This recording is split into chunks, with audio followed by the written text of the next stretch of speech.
Hi everyone, आज के session में आप सभी का स्वागत है। वेलकम टू स्वरूप एकेडमी। जैसा कि आपको पता होगा, झारखंड में प्राथमिक विद्यालयों में पहली बार 26,000 शिक्षकों की नियुक्ति की जा रही है और इसके लिए जो है बहुत सारी प्रक्रियाएं पूरी की गई है। लेकिन कुछ दिनों पहले शिक्षा विभाग के द्वारा, झारखंड के शिक्षा विभाग के द्वारा जब एक नोटिस जारी किया गया, उसके तहत बहुत सारी चीज़ें बदलाव किया गया है, जिसे हमने 2 वीडियो के माध्यम से आपके साथ लाइव ही चर्चा किया था और रिकॉर्डिंग वीडियो भी हमने आपको दिया था, जिसमें हर चीज़ हमने बताया था। अब इसमें मेन मुद्दे पर आते हैं, क्योंकि नियमावली तो बनती रहेगी। अभी तक देखिएगा, एग्जाम एक बार भी नहीं हुआ है, नियमावली 3 बार बन चुकी है। संशोधन होते होते ये तीसरा संशोधन हो गया है। अब मेन पॉइंट पर आते हैं कि अब क्या होगा। पहला प्रश्न छात्रों का यही है। ऐसे तो हमने ये सारी चीज़ भी डिस्कस की थी, लेकिन ये सेपरेट वीडियो बहुत सारे छात्र बोल रहे थे सर कि एक सेपरेट वीडियो बनाइए जिसमें कि उन सारे इन्फॉर्मेशन को बताया जाए। जैसे सबसे पहला चीज़, क्या फिर से फॉर्म भरा जाएगा, क्योंकि एजुकेशनल क्वालिफिकेशन चेंज हुआ है। और दूसरा सबसे बड़ा चेंज हुआ है कि छूट दी गई है एजुकेशनल क्वालिफिकेशन में, कि जो भी रिजर्व कैटेगरी के छात्र होंगे वो 5% एजुकेशनल क्वालिफिकेशन में छूट मिलेगा। जैसे कि पिछला बार जो था 50% से जिनका कम था वो फॉर्म नहीं भर पा रहे थे। अगर इस बार 5% की छूट दी गई है तो मतलब कि जिनका 46%, 45%, 47%, 48%, 49% जिनका परसेंटेज है वो भी फॉर्म भर सकते हैं। तो अगर छूट दी गई है तो उनको लाभ इसका मिलना चाहिए। बहुत सारे ऐसे पॉइंट है जिसके माध्यम से बिल्कुल ये स्वाभाविक है कि फिर से फॉर्म भरा जाएगा। और कौन कौन से पॉइंट है उस पर भी हम लोग चर्चा करेंगे। और दूसरा सबसे इंपॉर्टेंट पॉइंट, क्या सिलेबस में तो हमने देख लिया कि मुख्य रूप से कोई बदलाव नहीं हुआ है। कुछ विशेष बदलाव हुआ है, तो विशेष जो भर्ती परीक्षा है उसमें बदलाव हुआ है, बाकी अन्य में बदलाव नहीं हुआ है। तो अब एग्जाम कब होगा, मेन मुद्दा वही है। और वो चीज़ हमारा टारगेट भी होना चाहिए। नियमावली तो आती रहेगी, जाती रहेगी।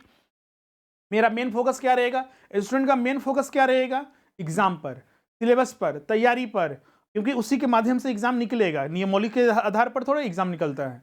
तो मेरा मेन मुद्दा वही रहेगा कि एग्जाम कब तक होगी। अब बचा हुआ जितना समय है उसमें अब तैयारी हम लोग कैसे करें, उन सभी पर आज हम लोग इस वीडियो में बात करेंगे। तो चलिए हम लोग सेशन को शुरू करते हैं। जो भी छात्र आने वाले परीक्षा के लिए संपूर्ण तैयारी करना चाहते हैं, अभी स्पेशल ऑफर चल रहा है। ये रिपब्लिक डे का ऑफर था, जिसे 31 जनवरी को ही खत्म हो गया था, लेकिन छात्रों की डिमांड पर और चूंकि अब फॉर्म डेट जो है आने वाला है, या फिर जो एग्जाम डेट है एक्सटेंड हुआ है, इसे ध्यान में रखते हुए उसी फीस पर आपको 1 to 5 के लिए मात्र 1,500 रुपया और 6 to 8 के लिए मात्र आपका 5,000 रुपया। आप हमारे ऐप पर अब एक और फैसिलिटी मिल गया है कि मात्र 1 रुपया में आपका रजिस्ट्रेशन होगा। 1 रुपया में आप कोर्सेज में रजिस्ट्रेशन कीजिए, 1-2 दिन क्लास आप देख लीजिए, उसके बाद आप पूरा पेमेंट करना है। ये आपको सुविधा मिल गया है, क्योंकि बहुत सारे छात्र बोल रहे हैं। ऐसे तो हम यूट्यूब पर बहुत सारे अधिकतर सब्जेक्ट के अधिकतर कोर्सेज हर एक पॉइंट वाइज आपको दिया गया है, डेमो क्लासेस।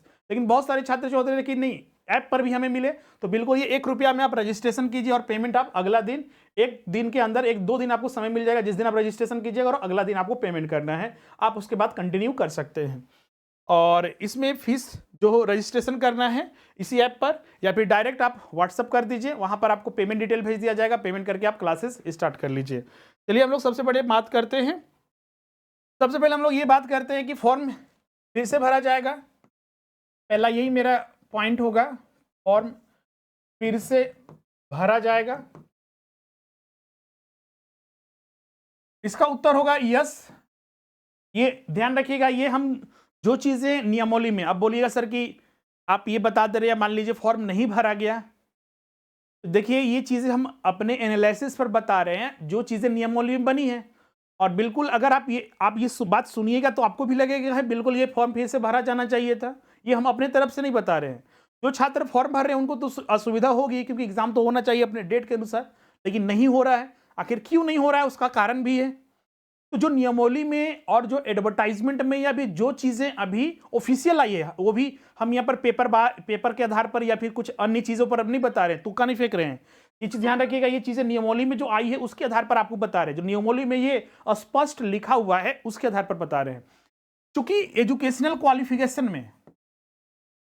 क्वालिफिकेशन में बदलाव आया है, और बदलाव बहुत जगह आया है। पहला चीज तो जो इंजीनियरिंग करके, ध्यान रखिएगा, बहुत सारे छात्र अभी भी कॉल कर रहे हैं सर कि हम इंजीनियरिंग के फॉर्म भर सकते हैं।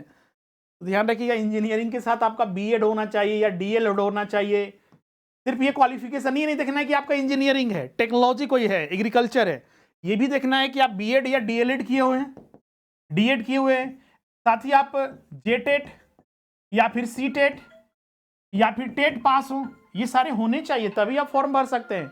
ऐसा नहीं कि आप डायरेक्ट फॉर्म भर दिए, सिर्फ इंजीनियरिंग किए हुए हैं या फिर एग्रीकल्चर से पास किए हुए हैं, मानविकी से पास किए हुए हैं या मैनेजमेंट से पास किए हुए हैं, प्रबंधन से, तो फॉर्म भर दिए। तो बिल्कुल ऐसा नहीं, बीएड होना चाहिए या डीएलएड होना चाहिए, और साथ ही या तो आप जेटेट पास हो या तो अगर झारखंड के स्थानीय है तो सीटेट पास हो या फिर टेट पास हो, तो फॉर्म आप भर सकते हैं, अदरवाइज नहीं। अब देखिए यही चीज को जोड़ा गया। अब मान लीजिए बहुत सारे ऐसे छात्र हैं जो कि बिल्कुल आप देखिएगा तो, एक मिनट, बहुत सारे छात्र ऐसे हैं जो कि देखिएगा तो उन्होंने बीसीए किया हुआ था, बीबीए किया हुआ है, इंजीनियरिंग किया हुआ है और बीएड किए हुए हैं, बीएड किए हुए हैं, तो क्या वो फॉर्म पिछला बार नहीं भर पा रहे थे, इस बार फॉर्म भर सकते हैं।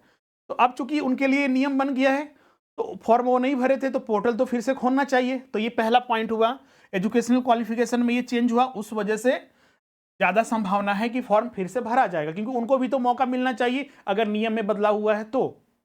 दूसरा पॉइंट, ये तो मेन पॉइंट था और इसमें कोई रोक भी नहीं सकता, ये कोर्ट में सीधे जाएंगे तो सीधे आयोग कोर्ट बोलेगा कि हाँ इनको भी मौका मिलना चाहिए, ये आप खुद सोचिए, बिल्कुल ही मिलना चाहिए। ये रीजन पॉइंट है जिसके आधार पर हम बता रहे हैं। दूसरा आपका 5% की छूट। आप सब ने जितने भी छात्र फॉर्म भर चुके हैं या फिर जो फॉर्म नहीं भर पाए, एक चीज देखे होंगे कि 5% का छूट पिछला बार नहीं था। ग्रेजुएशन में जिनका 50% से कम है, आप ST SC होते हुए भी, BC1 BC2 होते हुए भी, आदिम जनजाति कैंडिडेट होते हुए भी आप फॉर्म नहीं भर सकते हैं। आप सीटेट भी पास है, जेटेट भी पास है, चाहे कोई भी पास है, उससे कोई मतलब नहीं।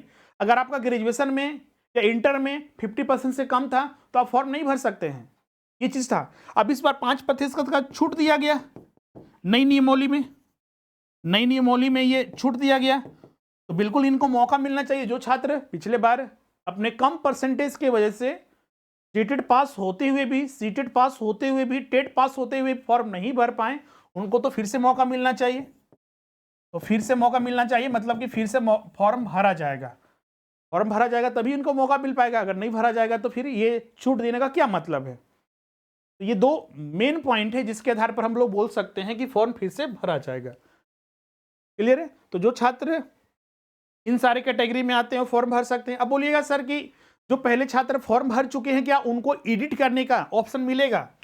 एडिट करने का ऑप्शन मिलेगा, तो ये डिपेंड करेगा आयोग पर। जैसे कि इस बार जो सीटेट पास थे और टेट पास थे, जिन्होंने और जो छात्र झारखंड के स्थानीय निवासी है, उनको फॉर्म भरने का मौका दिया गया। तो पिछली बार जो जेटेट का फॉर्म, जेटेट के आधार पर फॉर्म भर चुके थे, उनको इस बार कुछ भी एडिट करने का और फिर से फॉर्म भरने का मौका नहीं दिया गया था।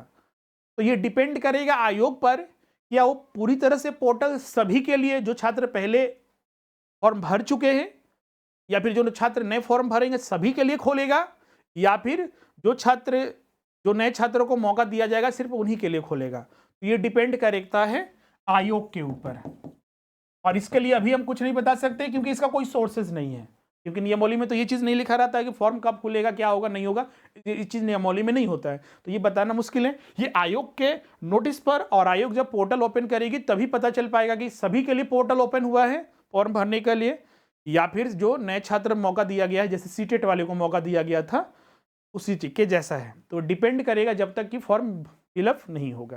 क्लियर है? अब इसमें मान लीजिए किसी तरह फॉर्म भरने का मौका दिया जाता है तो कितने समय मिलेगा? 1 महीना तो समय मिल ही जाएगा। अब देखिए 12 जनवरी से डेट था कि एग्जाम लेंगे। पिछला बार डेट क्या था? 12 जनवरी से डेट था कि एग्जाम लिया जाएगा, लेकिन हाईकोर्ट ने जो निर्देश दिया कि सीटेट एंड टेट दूसरे राज्य से पास है और झारखंड के स्थानीय है, उनको फॉर्म भरने का मौका मिलेगा। हाईकोर्ट ने तो बोला है कि उनको 3 महीने का समय मिलना चाहिए एग्जाम की तैयारी करने के लिए, लेकिन आयोग कम से कम 1 महीने के आधार पर तो अपना नोटिस जारी कर दी। भले एग्जाम नहीं हो रहा है, लेकिन 1 महीने तो आयोग खुद समय दे रहा है। और आपको तो पता ही कि यहाँ झारखंड में क्या होता है, कितना दिन समय मिलेगा पता ही नहीं रहता है। कुछ लोग बोलते हैं समय मिलना चाहिए। 2022 की नियमावली है, 3 साल से आयोग समय दे रही है, लेकिन स्टूडेंट का अभी तक पढ़ाई पूरा नहीं हो पाया है। 2022 में ही ये नियमावली बनी थी, तो न पढ़ने के बहुत सारे कारण हैं, पढ़ने के सिर्फ एक ही कारण है कि हमें पढ़ना है और नियुक्ति लेना है, परीक्षा में पास करना है। 2022 में नियमावली बनी है, अभी तक बहुत सारे छात्र पढ़ नहीं पाए हैं। अब यहाँ पर जो समय बचा हुआ है उसमें आयोग बोल रहे हैं, आयोग को ब्लेम करते हैं। ये चीज़ जो बता रहे हैं अभी अपनी जगह पर है, लेकिन हर कोई चाहता है कि नहीं, जब तक एडवर्टाइजमेंट नहीं आएगा, फॉर्म नहीं भराएगा। बहुत सारे छात्र तो ये भी देखते हैं कि जब तक एडमिट कार्ड नहीं आएगा हम पढ़ना स्टार्ट नहीं करेंगे। झारखंड में ऐसा ही नौबत आ चुकी है कि किसी को विश्वास ही नहीं होता है कि कल एग्जाम होने वाला है। जब तक सेंटर से आ गया और भी एग्जाम हो गया तो पता चला कि कैंसिल हो गया। अभी सीजीएल में यही हुआ, पेपर लीक हो गया। तो जो अपना पढ़ाई था, नॉलेज, तो देखिए ज्ञान जो अर्जित किया वो कभी वेस्ट नहीं जाता है, लेकिन जिस चीज़ के लिए हमने ज्ञान अर्जित किया था और जिसके लिए हम इतना समय दिए वो मेरा तो वेस्ट चला गया। 3 साल अगर हम कहीं और अपना समय लगाते, कहीं कमाई पर सोर्स लगाते या फिर कोई प्राइवेट भी जॉब करते, इनकम तो आता ना। ये 3 साल तो मेरा पूरा बर्बाद हो गया। पिछला सीजीएल की जो परीक्षा है 2014 से, मतलब कि 10 साल से वो 9 से 10 साल से वो प्रक्रिया चल रही है। लेकिन आज जो एग्ज़ाम हुआ 28 जनवरी को, पेपर लीक हो जाता है, फिर छात्रों के द्वारा हंगामा करने पर सारे छात्र मिल एकजुट होकर ये करते हैं तो आयोग उसको कैंसिल कर देता है। अब फिर पता नहीं कब आगे क्या होगा। तो ये चीज़ें यहाँ पर स्वाभाविक है झारखंड में देखने को, लेकिन इसी में उम्मीद की किरण देखने को मिलता है कि आयोग कभी एग्ज़ाम लेता है और सही से रिजल्ट जारी भी करता है। तैयारी तो करना ही पड़ेगा क्योंकि इसका कोई विकल्प नहीं है। जो चीज़ें हम बदल नहीं सकते हैं उसमें तो हम विकल्प नहीं देख सकते हैं। जो अपना सिलेबस है उसके अनुरूप हमको चलना पड़ेगा। होना ना होना तो परिस्थितियां पर निर्भर करती है कि आगे क्या होगा। क्लियर है? तो ये 12 जनवरी को एग्जाम होने वाला था, तो 10 फरवरी का फिर डेट जारी किया गया था, 10 फरवरी या 14 फरवरी से। तो आयोग ही 1 महीने का समय दे रहा है। तो फॉर्म भरने के लिए अगर पोर्टल खुलेगा तो कम से कम मान के चलिए 1 से 1.5 महीना आपको समय मिलेगा। मार्च, अगर फॉर्म भरने का पोर्टल खुलता है तो मार्च अप्रैल तक समझिए कि एग्जाम डेट जाने के। तो अभी से भी अगर आप तैयारी करते हैं, आज 4 फरवरी है, तो समझिए कि 1-2 महीने आपके पास पर्याप्त है और तैयारी करने के लिए ये सबसे बेस्ट टाइम है। जो भी छात्र देखिएगा पढ़ाई करता है वो लास्ट समय ही अच्छे से तैयारी करता है, तो ये चीज़ को ध्यान में रखिएगा। तो एग्जाम डेट को लेकर जो बहुत सारे छात्र चिंतित हैं, अच्छे खासे अभी आपको समय मिलेंगे, अच्छे से तैयारी कीजिए धूमधाम से। 6 घंटा की जगह 8 घंटा समय दीजिए, 10 घंटा समय तो अपना पास है। देना ना देना आप पर डिपेंड करता है। पढ़ाई कीजिए और ये एग्जाम निश्चित है कि हो के रहेगा, चाहे जिस भी वजह से जैसे भी हो एग्जाम हो के रहेगा। थोड़े लेट से होगा, 1 महीना, 1.5 महीना, 2 महीना, 3 महीना, जो भी लेट से हो एग्जाम हो के रहेगा।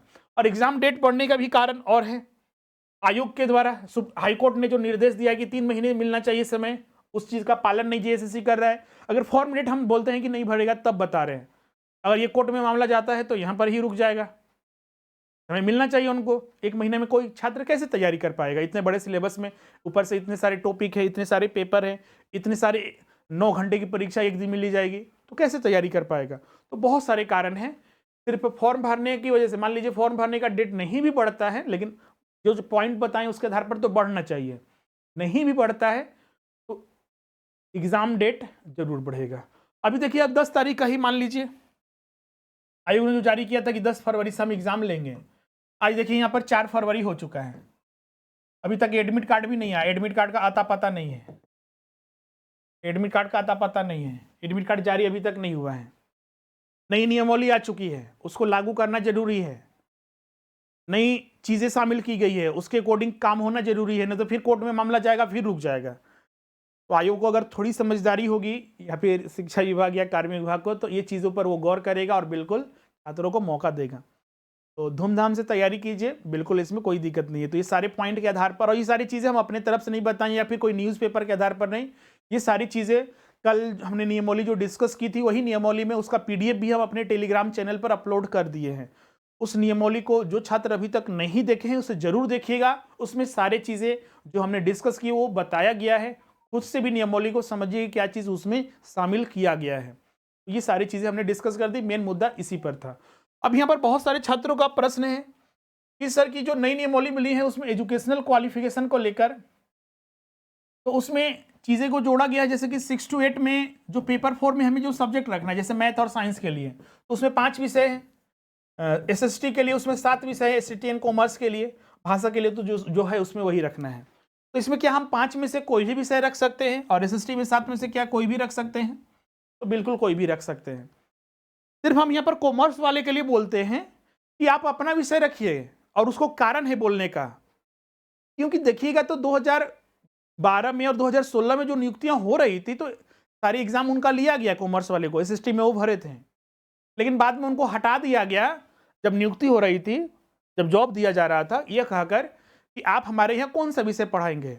अब बाकायदे न्यू एजुकेशन पॉलिसी के तहत इस बार अगर आपको मौका दिया जा रहा है कि आप अपने विषय के अनुसार आप एग्जाम दे सकते हैं, तो हम उसी विषय को क्यों नहीं रखेंगे। ये रखिए, अगर मान लीजिए आपको रिजेक्ट कर दिया जाता है, आपको बोल दिया जाएगा, तो आप वहाँ पर क्या जवाब दीजिएगा। आप अपना विषय रख के, क्योंकि आपने कॉमर्स से ग्रेजुएशन भी किया हुआ है, आईकॉम भी किए होंगे या फिर हायर डिग्री भी लिए होंगे, अब हिस्ट्री पढ़ा के, अब हिस्ट्री के आधार पर एग्जाम देने चले जाइएगा, तो हाँ, ये रेस्ट्रिक्शन नहीं है, कहीं भी अगर बोलिएगा तो नहीं लिखा हुआ है कि कॉमर्स वाले को यही रखना है, लेकिन हाँ, आप ये रखिए, आपके लिए ज़्यादा सही रहेगा। आपके कोई ब्लेम नहीं कर सकता है, आपको फिर कोई हटा नहीं सकता है। आप अपने आसान पर या फिर अपने बेसिस पर बिल्कुल सही है, जो एडवर्टाइजमेंट के अनुसार आपने काम किया है। आप इसको चैलेंज भी कर सकते हैं कोर्ट में, अगर आप दूसरी चीज़ों को पालन करते हुए करेंगे तो वहाँ पर आपको दिक्कत हो सकती है। तो ये सारी चीज़ें हमने डिस्कस करना था। ये एजुकेशनल क्वालिफिकेशन में हम एक फिर से अलग से सेपरेट वीडियो बनाएंगे। 1 to 5 में तो ये जरूरी नहीं है, 6 to 8 में मैथ साइंस न्यू नियमोली के आधार पर हम चीज़ बनाएंगे, ताकि आप उसको बारीकी से समझ सके, जैसा कि आज हमने फॉर्म भरने से संबंधित और एग्जाम डेट को लेकर बताया।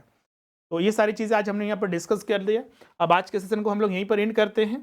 सिलेबस जो है, पहले वाला सिलेबस जो है उसी के अनुसार तैयारी करना है। सीडीपी अगर ऐड किया जाएगा, अगर नया एडवर्टाइजमेंट आएगा तो उसके आधार पर पता चलेगा कि सीडीपी है या फिर नहीं है, तो डिपेंड करेगा आने वाले एडवर्टाइजमेंट के आधार पर। ये 1 to 5 का था सिलेबस, ये आपका 6 to 8 का है। तो इस तरह से आज का हम लोग सेशन यहीं पर एंड करते हैं, मिलते हैं नेक्स्ट सेशन में। और जो भी छात्र अपनी तैयारी कर रहे हैं अच्छे खासे, अभी आपके पास समय है, 2500 रुपया डिस्काउंट मिल रहा है। 1 to 5 के लिए आप ज्वाइन कीजिए मात्र 1500 रुपया में, और 6 to 8 में कोई भी विषय ज्वाइन कीजिए। सिलेबस इतने सारे अथाह है, सभी को पढ़ना है, नोट्स मिलेंगे, टेस्ट मिलेंगे, क्लासेस मिलेंगे, लाइव क्लासेस मिलेंगे, रिकॉर्डिंग क्लास, प्रैक्टिस सेशन होगा, डाउट सेशन होगा, मात्र उसके लिए 5000 6 to 8 के लिए। और लैंग्वेज पेपर बहुत सारे छात्र, तो हिंदी के लिए लैंग्वेज पेपर नागपुरी वगैरह के लिए स्टार्ट है, तो उसके लिए भी आप ज्वाइन कर सकते हैं। क्लासेस कैसे ज्वाइन करना है, तो उसके लिए हमारा जो ऐप है स्वरूप लर्निंग ऐप, इसे गूगल प्ले स्टोर से डाउनलोड करना है और स्टोर में जाकर कोर्सेज परचेज कर सकते हैं। वहाँ पर तो मात्र आपको 1 रुपया पेमेंट करना है, और बाकी का पेमेंट जो है आपको अन्य माध्यम से करना है। अगले दिन आपको क्लासेस देख लीजिए और चीज़ें को वहाँ पर समझ लिए, उसके बाद अगले दिन आपको पेमेंट करना है। और 1 to 5 के लिए जैसा कि हमने बताया मात्र 1500 रुपया आपको देना है। या फिर आप डायरेक्ट जो है इस नंबर पर 7004579780, इस पर आप अपना नाम और जिस कोर्स को आपको ज्वाइन करना है 1 to 5 या 6 to 8 या फिर सिर्फ सामान्य एवं समसामयिक, इसके लिए तो मात्र आपको 500 रुपया देना है। जो रिपब्लिक डे का ऑफर था हम इसको एक्सटेंड कर दिए हैं। तो अपना इस नंबर पर अपना नाम और कोर्स, जिसको कोर्स को ज्वाइन करना है, आप व्हाट्सअप कर दीजिए। आपको फोन पे, गूगल पे नंबर या अकाउंट डिटेल मिल जाएगा, आप उस पर पेमेंट कर दीजिए, तुरंत आपका क्लास स्टार्ट हो जाएगा। डेली 3 से 4 घंटे आपका लाइव क्लास होगा, जिससे कि आप एग्जाम में अच्छे से क्वालिफाई कर सके। 2 घंटा अपना घर पर दीजिए, एग्जाम निकलने में आपको कोई नहीं रोक सकता है। प्रैक्टिस जितना ज़्यादा हो सकता है अपना कीजिए, आपके लिए बेहतर से बेहतर रहेगा। तो आज का सेशन हम लोग यहीं पर एंड करते हैं, मिलते हैं नेक्स्ट सेशन में। Thank you everyone.